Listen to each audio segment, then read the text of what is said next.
काल आहे ना रविवार होता त्यामुळे सिलेंडर काही आम्हाला भेटलं नाही. त्यामुळे आम्ही आजच गेलो होतो सिलेंडर घेण्यासाठी. अहो गेले होते त्यांच्यासोबत आम्हीही गेलो. त्यानंतर मग तिथून आलो. त्यानंतर मग पिल्लूला छान असं गोड-गोड जेवू घातलं आणि त्यानंतर म्हटलं चला आता गॅस सिलेंडर आलेलं आहे, या इंडक्शनचं काहीच काम नाही आहे. त्यामुळे म्हटलं चला यालाही छान असं स्वच्छ क्लीन करून ठेवून द्यावा. म्हणजे एखादी गोष्ट जर आपण वापरायला वरती काढली, की म्हणजे तिला आता मग स्वच्छ वगैरे करूनच ठेवली गेली पाहिजे. मग काय तिला छान असं कॉलिन वगैरे लावून मस्त छान असं पुसून घेतलं आणि तिला तिच्या तिच्या जागेवर मी या ठिकाणी ठेवून दिली. त्यानंतर ही बॉटल घेतली. म्हटलं बरं चल आता ह्या बॉटलला छान असं वॉश करून घेते. म्हणजे पिल्लूला ना गरम पाणी भरून ठेवण्यासाठी ती कामात येईल मला आणि परत परत मला ते पाणी गरम करायची गरज पडणार नाही. म्हटलं चला आता पटकन इंडक्शन उचललंच आहे, इथला कोपराही छान असा क्लीन करून घेते. कारण किचनवर दिवसभरातून इतका पसारा होत असतो ना भरपूर. आणि त्यानंतर ही बरणी रिकामी होती आणि हे तांदूळ होते मी स्पेशल आणलेले पिल्लूसाठी. म्हटलं चला हेही आपण या बरणीमध्ये भरून ठेवू, म्हणजे जेणेकरून त्यातून मला घेता येईल आणि पिशवीत काही रिकामं पडणार नाही, पिशवी रिकामी होऊन जाईल. त्यानंतर छान असा किचन कट्टा क्लीन करून घेतला. कसं आहे ना किचन कट्टा क्लीन केल्याशिवाय ना माझं तर मनच लागत नाही, कारण मला ना अस्तव्यस्त किचन अजिबात आवडत नाही.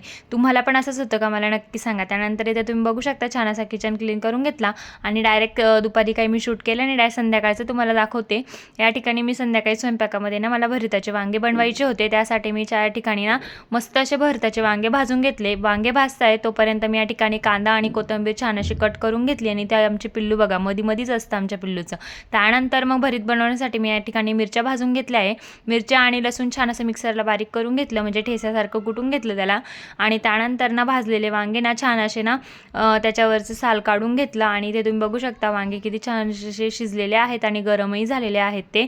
त्यानंतर कढईमध्ये तेल टाकलं. तेलामध्ये छान जिरं मोहरी छान अशी तडतडून घेतली आणि त्यामध्ये बारीक चिरलेला कांदा छान असा लाल करून घेतला आणि त्यामध्ये ना आपण मिक्सरला वाटलेला मिरच्या आणि लसूण त्या छान अशा त्यामध्ये टाकून घेतल्या.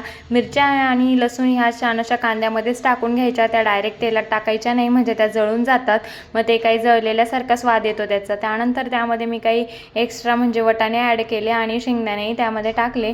शेंगदाणे आणि वटाणे छान असं तेलामध्ये फ्राय करून घेतले. त्यामध्ये थोडंसं किसलेलं खोबरंही ॲड केलं, तेही छान असं तेलामध्ये फ्राय करून घेतलं. त्यानंतर त्यामध्ये चिमूटभर हळद टाकून घेतली. हळदीने भरिताला खूप छान अशी चव येत असते, त्यामुळे हळद आवर्जून तुम्ही त्यामध्ये ॲड करा. आणि त्यानंतर मग त्यामध्ये मी छान असं भरीत ॲड करून घेतलं आणि भरीत बघा किती छान असं वाफवलं ना की त्याला खूप छान अशी चव येत असते. त्यानंतर त्यामध्ये कोथिंबीर आणि मीठ घालून छान असं भरीत मी 1-2-3 मिनटं वाफवून घेतलं. आणि जर तुम्हाला आता माझी भरीतची रेसिपी आवडली असेल तर मला नक्की कमेंटमध्ये सांगा आणि चॅनलला लाईक आणि सबस्क्राईब करायला विसरू नका. भेटूया नेक्स्ट व्लॉगमध्ये. बाय.